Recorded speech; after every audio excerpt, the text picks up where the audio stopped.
신앙생활은 우리 이 땅에서 하나님 말씀을 삼가 듣고 말씀대로 사는 것입니다. 이것을 믿음이다 이렇게 말씀드릴 수 있어요. 그래서 최고의 믿음은 더 나아 최고의 믿음은 하나님 말씀을 지키는 것입니다. 하나님의 계명과 율례를 지키는 것이죠. 우리 힘으로 능으로 할 수 없으니 성령 충만하여 믿음 가운데 어떤 말씀도 끝까지 지키어 인내로써 하나님 앞에 다가가는 것입니다. 그런데 그보다 더 높은 수준의 최고의 신앙은 사단과의 전쟁입니다. 신앙생활은 사탄과의 전쟁에서 이기는 것입니다. 이것은 나를 지키는 신앙이 아니라 나를 뛰어넘어 하나님의 영광을 위해서 살아가는 것이 바로 사탄과의 전쟁입니다. 날마다 이 전쟁에서 이기는 여러분 되시기를 다시 한번 부탁을 드립니다. 오늘 본문의 말씀 보면은 금신상을 경배하기 위해서 바벨론의 모든 사람들이 고관 대작들이 다 드랍평지에 섰습니다.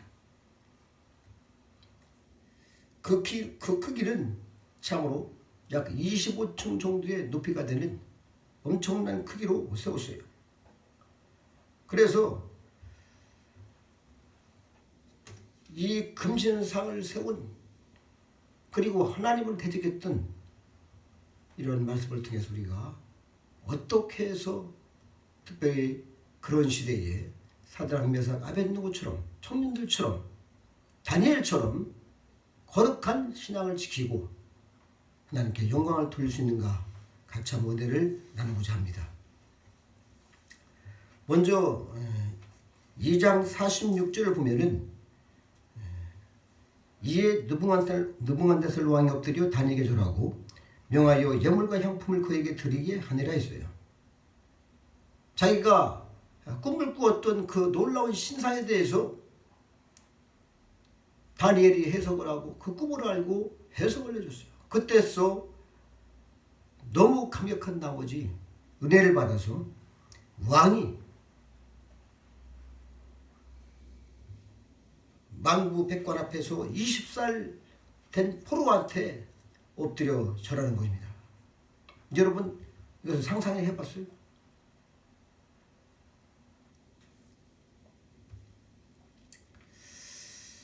거기다가 향품을 드리고 최고의 예우를 갖출 거예요. 이것은 무엇입니까? 바로 하나님께서 승리하신 것입니다. 우리가 어떤 처지에 있든지 어떤 형편에 있든지 이 세상을 두려워하지 아니하고 하나님 말씀대로 살아가면 우리는 항상 이길 수가 있는 것입니다. 그 말씀이 요한일서 2장 15절에 17절 말씀 보면은 제가 끝절만 읽겠습니다. 이 세상도 그 정욕도 지나가되 오직 하나님의 뜻을 행하는 자는 영원히 거하느니라 했어요. 이 땅에서 모든 것이 지나갑니다. 그러나 오직 하나님의 뜻을 행하는 자는 영원히 거하는 거예요. 정말 우리가 이 땅에서 하나님의 뜻을 행하면서 살아가기를 바랍니다. 할렐루야. 내 뜻이 아니고 우리가 하나님의 뜻을 행해야 돼요. 오늘 본문에 보면은 느부갓네살 왕이 금으로 신상을 만들었으니 고는 60규빗이요 강은 6규빗이라 그것을 바벨론도의 드라 평지에 세웠더라 이렇게 말씀을 하고 있습니다.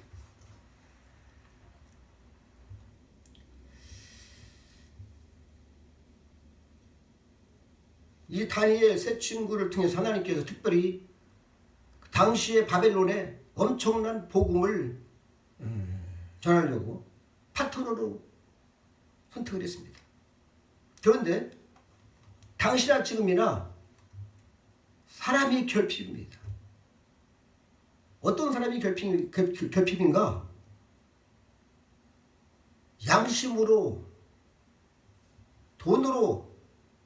양심을 돈으로 팔지 않고 정직하고 정의롭고 순결하고 어떤 상황이 있든지 의롭게 선을 행할 수 있는 그런 사람이 필요한 거예요.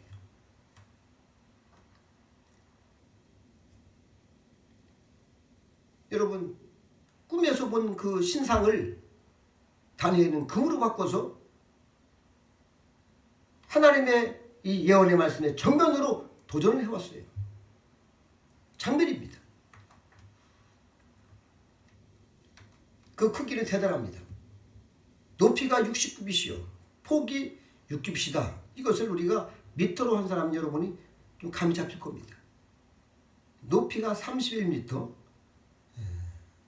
폭이 3.1m입니다. 생각을 해보세요. 약 25층에 되는 엄청난 신상을 세웠는데 금으로 만들 수 있어요. 그걸 두라평지 높이 세워서 어디에서든지 보면서 그 앞에 엎드려 절할 수 있도록 우상을 만들어 세운 거예요. 거기에 명령을 해서 우리가 말씀을 읽었습니다마는 모든 지방의 관리까지 고관 대적들이 다 모여서 거기서 엎드려 풍악을 올리고 엄청난 음악이 소리를 낼 때 그 앞에 엎드려 절하는 이런 정말 시대의 우상 숭배를 하고 있는 장면입니다. 정말 이 시간에 이 사드락 메삭 아벳느고는 여기는 다니엘은 안 나왔어요. 그런데 이 사드락 메삭 아벳느고는 그 앞에 섰습니다. 금신 앞에 절할 것인가? 정말로 목숨을 걸어야 하는 상황입니다. 여러분 이 마지막 때에는 이거보다 더 엄청난 일들이 벌어질 수 있어요. 우리가 정말 말씀을 지킬 것인가? 이 세상에 주는 혜택을 받으며 살아갈 것인가? 선택을 해야 됩니다.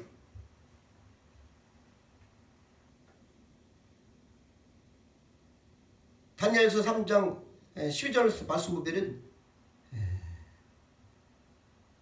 이제 몇 유다 사람 사드락과 메삭과 아벳느고는 왕이 세워 바벨론 지방을 다스리게 하신 자이곤을 왕이여 이 사람들이 왕을 높이지 아니하며 왕의 신들을 섬기지 아니하며 왕이 세우신 금신상에게 절하지 아니하나이다.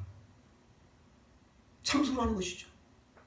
여러분 생각을 해보세요. 그 두라평지에서 모든 고관대들이 다 엎드려 절하는데 세 명이 그대로 딱 서 있는 거예요. 우리나라가 일제 30년 동안에 신사참배를 했는데 우리 대한예수장로회 총회장 제가 이름을 밝히지 않겠습니다. 저희 선배되는 목사님이죠. 그분이 가계를 했어요. 그리고 불을 붙지 아니하고 바로 통과시켜서 우리나라의 모든 90% 이상의 목사님들이 다 태양신을 숨기고 일본 천황을 숭배했어요. 똑같습니다. 여러분은 어떤 것을 선택하고 싶어요? 만약 여러분이 그 시대에 태어났다면 어떻게 하겠습니까? 우리가 잘 아는 주기철 목사님은 거기에 순응하지 아니하고 하나님 말씀을 지키다가 정말 못이 박힌 그 판자를 뚜벅뚜벅 걸어가면서 순교를 하셨어요.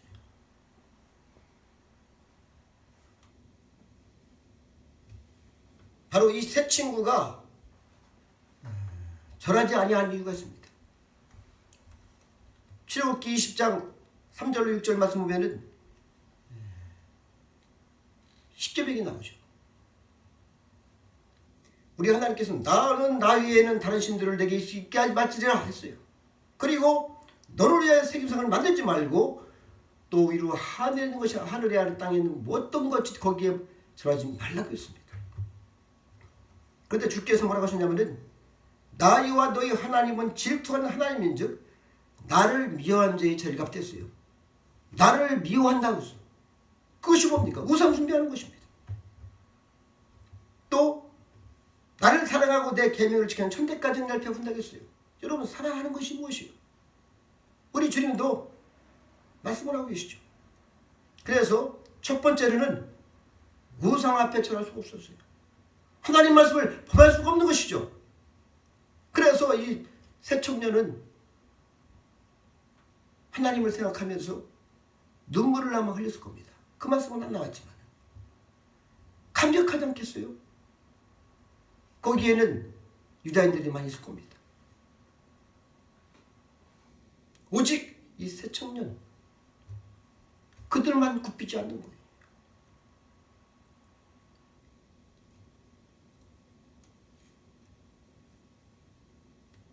요한복음 15장 10절로 14절 말씀 보면은 내가 아버지의 계명을 지켜 그의 사랑 안에 거하는 것 같이 너희도 내 계명을 지키면 내 사랑 안에 거하지 하겠어요.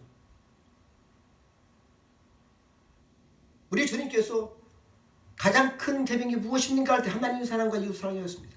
그런데 하나님 사랑이 1계명부터 4계명까지 10계명이고 자세히 풀어보면은 그리고 이웃을 사랑하는 그 말씀은 5계명부터 10계명까지입니다.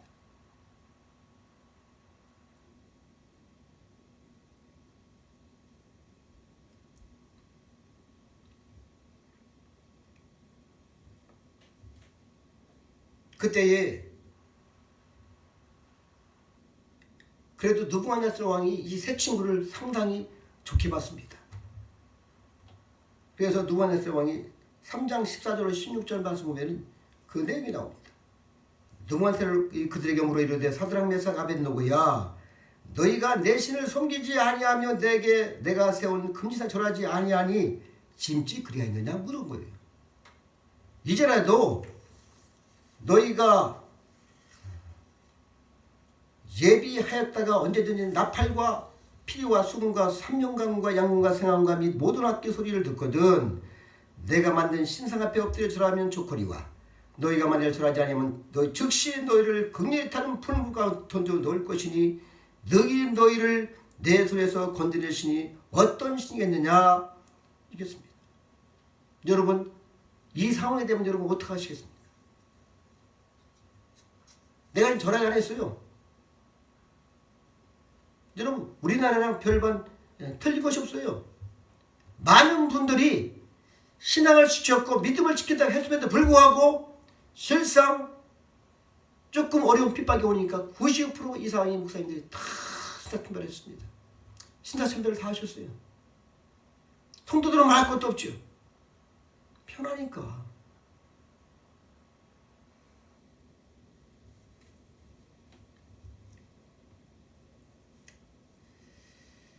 믿음은 혼란이 왔을 때 준비한 것이 아니라 그 이전에 준비를 해야 됩니다. 엄청난 믿음의 대답을 합니다. 사드락 메삭 아벳느고가 왕에게 대답하여 가로되 느부갓네살 왕이시여 우리가 이 일에 대하여 왕께 대답할 필요가 없나이다 그랬어요.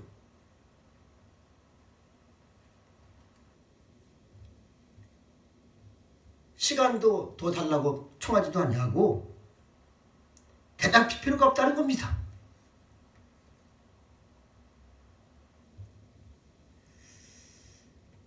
그러면서 18절의 말씀 보면은 뭐라고 했냐면은 18절 보면은 왕이여 우리가 섬기는 하나님이 계시다면 우리를 맹렬히 타는 불물 가운데에서 능히 건져내시겠고 왕의 손에도 건져내시리이다. 그렇게 하지 아니하실지라도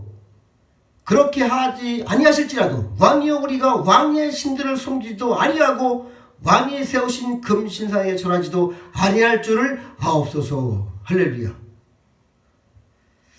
어떻게 이렇게 정말 이러한 대답을 할 수 있겠습니까?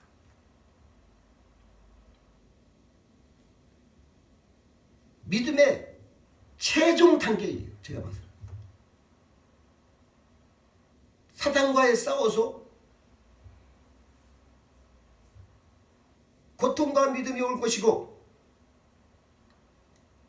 여러분 그리하지 하실지라도 물론 건져내시겠습니다마는 그렇게 하지 아니하실지라도 내가 절하지 않겠습니다. 정말 순수한 거예요. 거룩한 겁니다.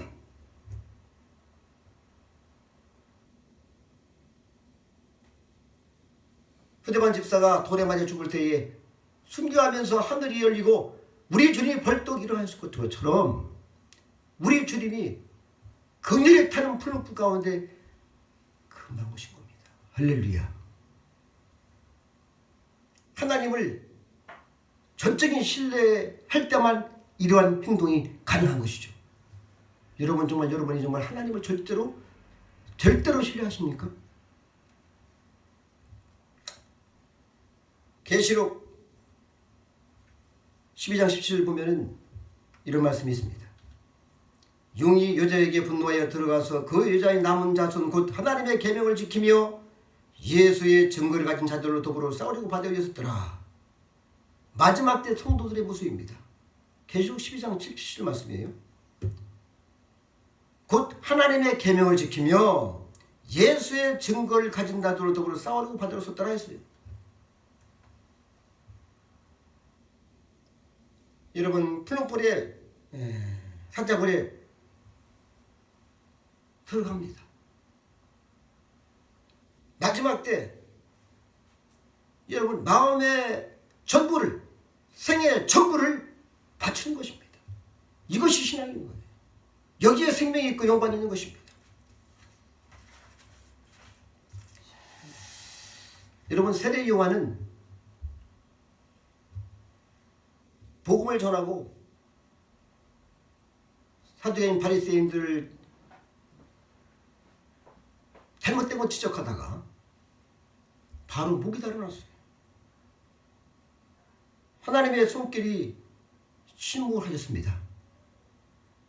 30년 동안을 광야에서 자라서 주님의 오실 예배하시고 주님께 세례를 베풀었던 이 세례 요한이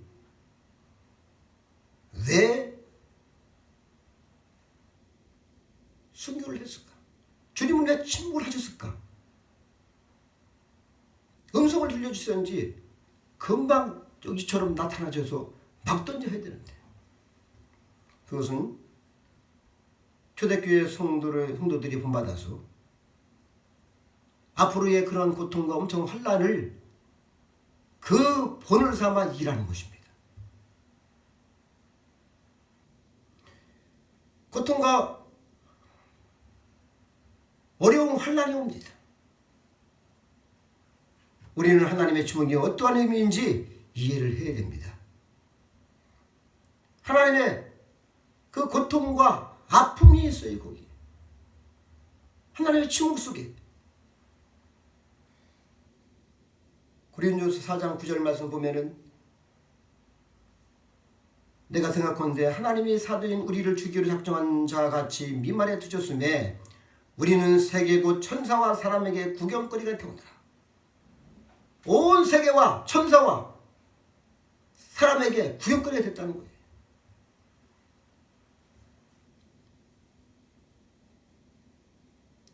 오늘 우리가 사탄의 공격 속에서 하나님 편에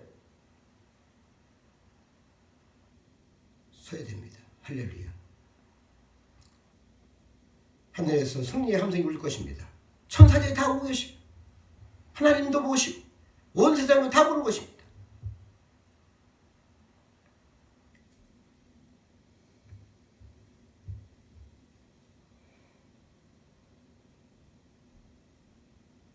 (3장) 24절로 25절 말씀 보면은 엄청난 일이 벌어집니다. 이제 우리가 잘 아시는 말씀이죠. 때에 누군가 왕이 놀라 급히 일어나서 모사들에게 물어가로되 우리가 결박하여 불 가운데 던진 자는 세 사람이 아니었느냐. 분명히 결박을 시켰어요. 꼭꼭 묶어서 세 사람을 풀물에 던져버렸습니다. 그들의 왕에게 대답하려되 왕이 올소이다. 왕이 또 말하여 가로되 내가 보니 결박되지 않은 네 사람이 불 가운데 다니는데 상하지도 아니하였고 그 넷째 모양은 신들의 아들과 같도다 하고 이렇게 말씀을 하고 있습니다. 놀라운 이야기입니다. 이게 분명히 밧줄을 꽁꽁 묶어 던졌는데 밧줄만 싹 타버리고 자유롭게 왔다 갔다 하는 거예요. 고난 밖에서는 주님이 보이지 않습니다. 그러나 고난 속에 예수님을 만나는 것입니다.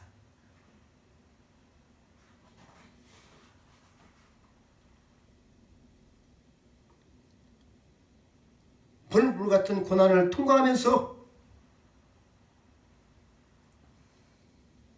하나님께 우리의 모든 것을 바치고 맡기는 경험을 하고 나면은 그때부터 우리의 세계가 더 자유해지는 것입니다. 여러분 재물, 명예에 붙잡으면은 계속해서 우리를 그쪽으로 끌려가게 만들고 노예로 만들어버리는 거예요. 사탄의 노예가 되는 거예요. 재물의 노예가 됩니다. 내 생의 불 속에 던져 묶여있던 밧줄을 태우고 영혼 속의 자유와 평강이 있기를 바랍니다. 많은 사람이 은혜를 버리고 믿음을 버리고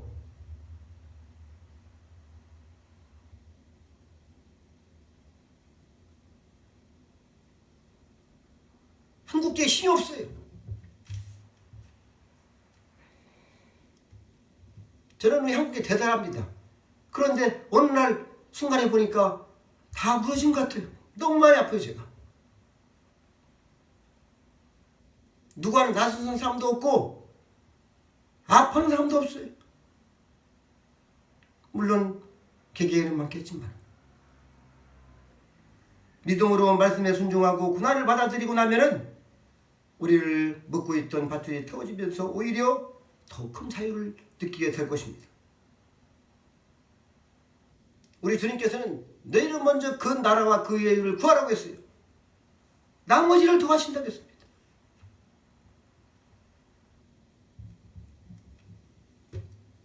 불불에서 주님을 볼 때 우리도 감사와 찬송과 영광을 돌릴 것 아니겠습니까?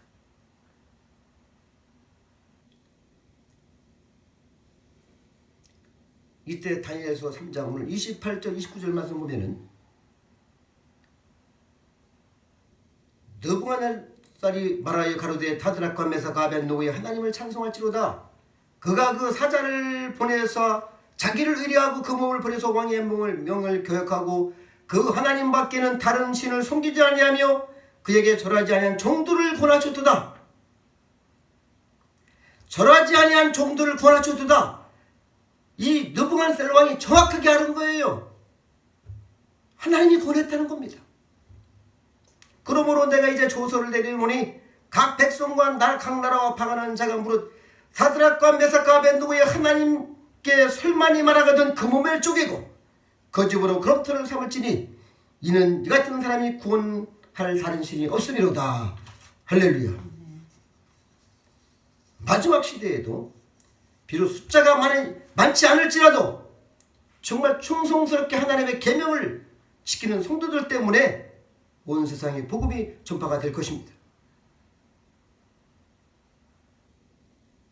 이 세상에서 사탄이 사용하는 두 가지가 있어요. 오늘 본문에 볼 때에 첫 번째는 하나님 백성들을 무력으로 핍박하고 제압할 수 있는 때는 성도들을 죽음까지 몰아내고 엄청난 핍박을 합니다. 여기에 다 넘어지죠. 또 두 번째는 어떻게 또 하냐면 하나님 백성이 신앙을 타협하게 하고 세속화시키려고 합니다. 그것이 계시록에 나오고 있죠. 우리는 다 가진 자처럼 살아있으나 죽은 것이라는 것이죠. 여러분 어떻게 반응하고 응답하시겠습니까? 마지막 때에 우리는 어떻게 정말 살아야 하겠습니까? 새 친구처럼 다니엘처럼 훌륭한 믿음의 선조들처럼 새로운 차원의 믿음으로 나아가기를 원합니다. 이 세상에서 가장 큰 결핍은 사람의 결핍입니다. 돈도 양심을 사고 팔지 않는 사람, 마음속 깊은 곳이 참되고 정직한 사람, 죄를 버리고 부르기를 두려워하지 않는 사람, 나침판의 바늘이 항상 북쪽을 가리키듯이 그의 양심이 신실된 사람, 하늘이 무너질지라도 의로운 일을 위하여 일설 줄 아는 사람. 지금 하나님은 이런 사람들을 기다리고 계십니다. 저와 여러분의 신앙을 다시 한번 점검하시고 이러한 의인들이 돼서 이 마지막 때에 우리 주님 오심을 준비하며 달려가기를 다시 한번 축복합니다. 기도하시겠습니다. 아버지 영광과 존귀를 주님께